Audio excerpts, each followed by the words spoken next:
Welcome students. आज हम पढ़ेंगे oogenesis। आपको याद होगा हमने अपने प्रीवियस क्लासेस में चैप्टर 3 ह्यूमन रिप्रोडक्शन, जिसमें से हम male reproductive system, female reproductive system और स्पोरोजेनेसिस कवर कर चुके हैं। आज का हमारा टॉपिक है oogenesis। oogenesis का मतलब होता है अंडाशय के जर्म सेल से अंडाणु बनने की क्रिया। आप देख रहे होंगे बच्चों, यहाँ पर हमने एक इस तरह का आरेख बनाया हुआ है। इसमें सबसे पहले आप देख होंगे जर्म सेल। अब बात आती है कि ये जर्म सेल कहाँ पर हैं, क्योंकि हम कह रहे हैं oogenesis होता है अंडाशय की जर्म सेल में। पर आपको बहुत ध्यान देना है इस बात पे कि फीमेल में oogenesis भ्रूणी अवस्था में ही प्रारंभ हो जाता है। भ्रूणी अवस्था का मतलब हुआ कि जब वो चाइल्ड फीटस होता है, भ्रूण होता है, तो अपने उस मदर के गर्भ में जो है जर्म सेल का विकास होता है। कैसे होता है आप देखिए, मैंने एक स्ट्रक्चर बना रखा है। ये है ओवरी का स्ट्रक्चर, अंडाशय का स्ट्रक्चर। इसमें जो सबसे बाहरी लेयर है उसे हम कहते हैं जर्मिनल एपिथेलियम। इसके द्वारा ही जर्म सेल का निर्माण होता है। और जर्म सेल हमने पहले भी देखा है बच्चों कि इसमें 3 फेज होते हैं। पहला फेज है multiplication phase, second is growth phase और थर्ड जो होता है वो होता है मैचुरेशन फेज। तो फर्स्ट फेज मल्टीप्लिकेशन का मतलब क्या है कि इन जर्म सेल्स में बार बार समसूत्री विभाजन द्वारा इनकी संख्या, सेलों की संख्या बढ़ती जाती है। 1 से 2, 2 से 4 और फर्दर ऐसे बढ़ती चली जाती है। इसीलिए इसको मल्टीप्लिकेशन या गुणन अवस्था कहते हैं। और एक जर्म सेल से बहुत सारी 20 लाख तक हम कह सकते हैं किसका निर्माण होता है, ओगोनिया। ये खास आप ध्यान देंगे, ओगोनिया का निर्माण होता है। तो जर्म सेल से किसका निर्माण हो रहा है, ओगोनिया का निर्माण हो रहा है। ये सब कहाँ पे हो रहा है, अब ध्यान देंगे, ये सब कहाँ पर है, अभी भी उसमें गर्भाशय में फीमेल जो फीटस है वो मदर के वूम में है, वहां पर ये सब प्रोसेस हो रही है। इसके बाद ये इस अवस्था में जब ओगोनिया है, आप देख रहे होंगे, अब दूसरी फेज शुरू होती है जिसे हम कहते हैं ग्रोथ फेज। ग्रोथ फेज का मतलब क्या है, वृद्धि अवस्था। वृद्धि अवस्था का मतलब है कि इसमें से कुछ सेल जो हैं वो साइटोप्लाज्म और केंद्रक इनका आकार में बड़ा हो जाएगा, जिसके कारण इनका निर्माण होगा जिसे हम कहते हैं प्राइमरी oocyte। और ये प्राइमरी oocyte क्या है देखेंगे आप। ये प्राइमरी oocyte, एक तो आप देख होंगे बीच में इस तरह के सेल है मेन मध्य में, और उसके बाद चारों ओर जो इसके 3-4 लेयर बन जाती है जिन्हें हम फॉलिकल सेल भी कहते हैं। तो इस प्रकार ये बन गया प्राइमरी oocyte। अब ध्यान देने की बात यह है कि ये प्राइमरी oocyte, या हम कह रहे हैं जो ओगोनिया से ये प्राइमरी oocyte बना है, ये आपका फीटस जो बर्थ से लेकर प्यूबर्टी पीरियड तक जो है ऐसे ही इसमें रहता है। और ये सुसुप्त अवस्था में भी रहते हैं, कुछ एक्टिव भी हो जाते हैं और बहुत कम इसमें बच जाते हैं। अब आगे जो इसमें डिवीजन होना है, आप देख रहे होंगे 2 डिवीजन मैंने दिखाए हैं, मियोसिस 1 और मियोसिस 2। ये कब होंगे, जब फीमेल प्यूबर्टी को प्राप्त करेगी। प्यूबर्टी मीन्स होता है जब उसका मासिक स्राव शुरू हो जाता है। तो जब मासिक स्राव शुरू होता है किसी भी लड़की का, तो उसके बाद इसके जो प्राइमरी oocyte है इसमें डेवलपमेंट होने लग जाता है और ये बन जाती हैं। अगर आप इधर देखिए, इस तरफ आप देख रहे होंगे कि कुछ मैंने स्ट्रक्चर बनाए हैं, प्राइमरी फॉलिकल, सेकेंडरी, टर्शियरी और मेन जो आपका मैच्योर फॉलिकल है उसे हम कहते हैं ग्राफियन फॉलिकल। तो देखिए, अब आप यहां पर देखेंगे, अब ये जो संरचना है आगे कहां पे बन रही है, ये फीमेल में तब बन रही है जबकि उसका मासिक स्राव शुरू हो जाता है। तो सबसे पहले देखिए क्या बनता है, प्राइमरी oocyte बीच में ही रहेगा, ये इसके बीच में ही है वो संरचना। इसके ये आकार में बड़े होकर यहाँ पर केंद्र में एक पोषक पदार्थ प्राप्त करके ये क्या हो जाएगी, थोड़ी सी बड़ी सेल हो जाएगी और इसके चारों ओर इस तरह के सेल जुड़ जाएंगे जिसे हम ग्रेनुलेसा सेल भी कहते हैं। तो इस प्रकार अब ये क्या कहलाया जाएगा, प्राइमरी फॉलिकल।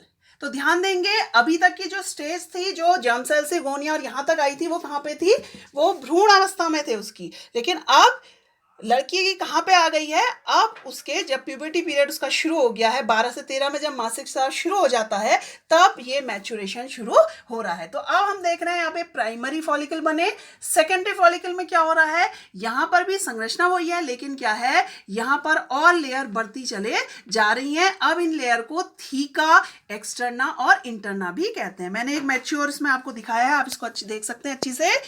ये देखिए ये वही साइड ही है, और इसके बाहर की जो है ये थीका इंटरना, और जो सबसे बाहर है उसे थीका एक्सटर्ना कहते हैं। इस प्रकार सेकेंडरी फॉलिकल का निर्माण हुआ। देन उसके बाद टर्शियरी फॉलिकल का निर्माण हुआ। इसमें कुछ अंतर आपको थोड़ा सा दिखेगा कि इसमें आपको इस साइड के बाहर से और जो थीका एक्सटर्ना इंटरना है इसके बीच में खाली स्थान गुहा सी दिखेगी, इसे हम एंट्रम कहते हैं। ये जो भी फॉलिकल का स्राव है वो सब इसमें रहता है, गुहा जैसी है, जिसे कैविटी एंट्रम हम कहते हैं। तो टर्शियरी हो गई। अब इसके बाद आप देख रहे होंगे क्या बन गया, ग्राफियन फॉलिकल, परिपक्व।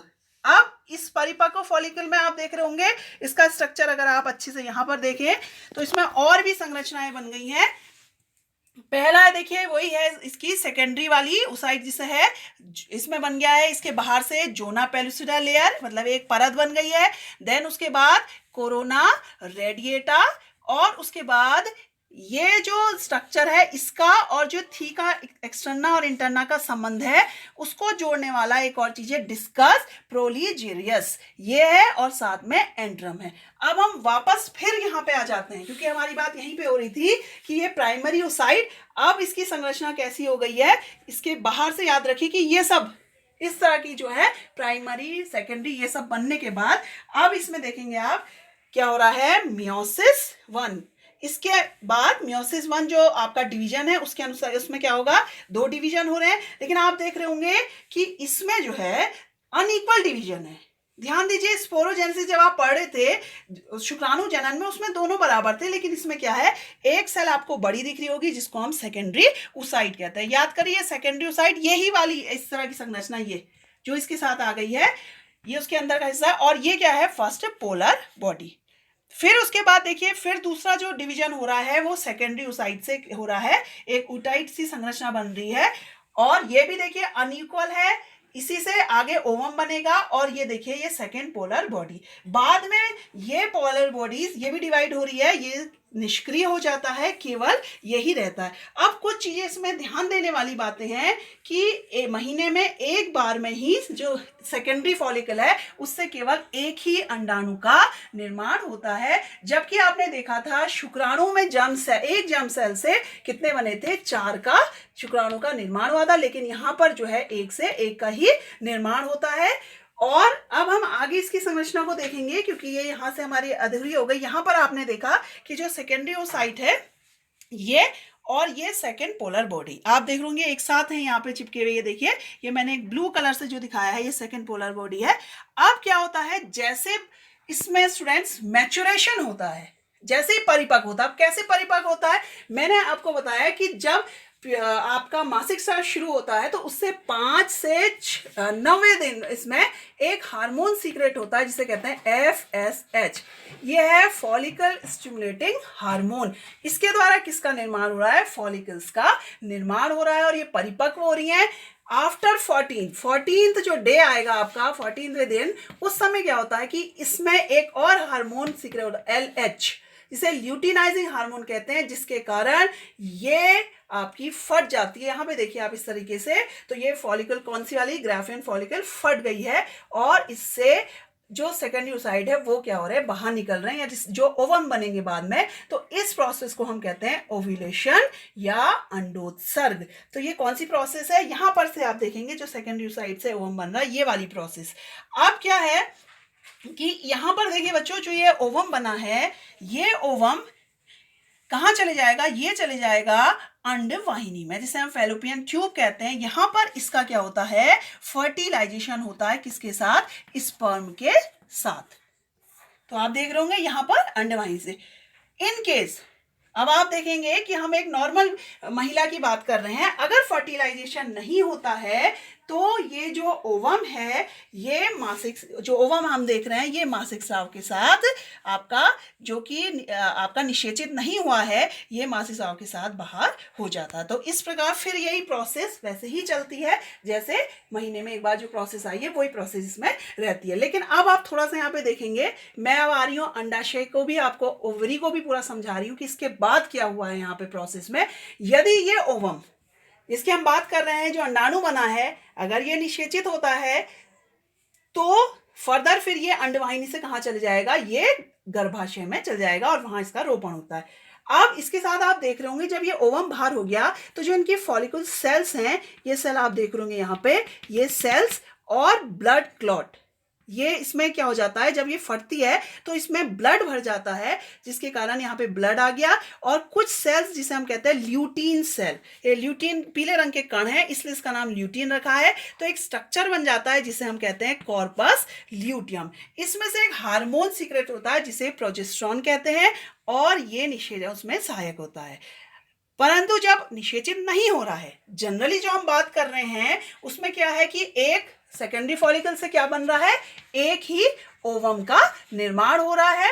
तो फिर क्या होगा, आप देखेंगे कि ये जो है एक ही, अब यहाँ पे निषेचित नहीं हुआ तो क्या होगा, ये कॉर्पस ल्यूटियम धीरे धीरे आपका डिजेनरेट हो जाता है और एक धब्बे जैसी संरचना रह जाती है सफेद, उसे कहते हैं कॉर्पस एल्बिकेंस। तो ये और साथ में जो ये अंड है जो कि निषेचित नहीं हुआ है, ये मासिक स्राव के समय बाहर हो जाते हैं। तो इस प्रकार एक सेकेंडरी फॉलिकल से केवल आपको पता होना चाहिए एक ही ओवम बनता है। और बच्चों एक प्रश्न आपके मन में आ रहा होगा जब मैं बार बार ये बात कर रही हूँ, क्योंकि क्या होता है कि अंडाशय कितने होते हैं, ओवरी जो होती है वो कितनी होती है, यहाँ पर अगर आप संरचना इस तरह से होता है यूट्रस का, इससे देखेंगे ऐसे करके ऐसे, तो संरचना में आप देखते हैं ओवरी तो 2 होती है।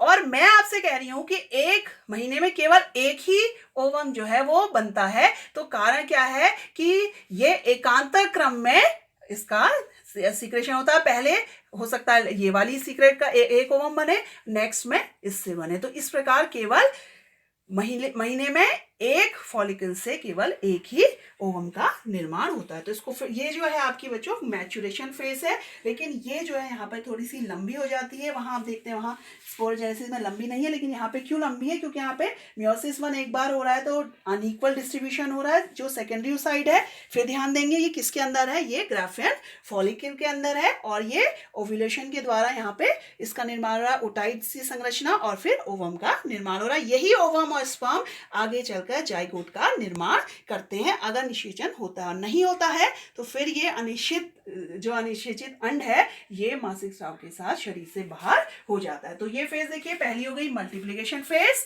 दूसरी ग्रोथ फेज और तीसरी आपकी आ गई मैचुरेशन फेज। तो इस प्रकार हमारा जो ये है oogenesis का मतलब हो गया अंडाशय की जर्म सेल से अंडाणु बनने की क्रिया।